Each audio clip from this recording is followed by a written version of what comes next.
Hello everyone and welcome back to C++, and today we'll be talking about what you guys have probably been wondering is what are these? These are up top when we started and I just completely ignored them.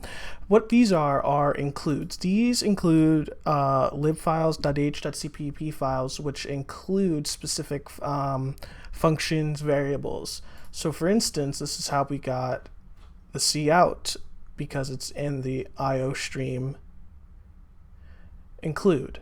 So with this, without this IO stream, everything is going to say, I don't understand what this is, and if we run it, we're going to get errors because they have no idea what this std is, what this IO name is.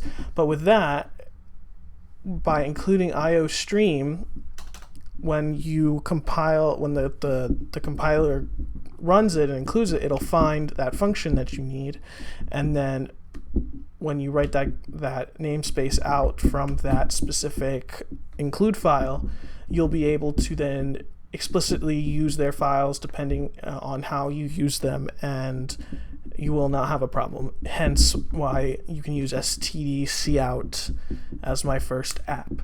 And with that, really, we'll go more into includes later, but that is really what the includes are for. But if you like this, like, comment, and subscribe, and I will see you guys in the next video. Thanks, guys. Bye.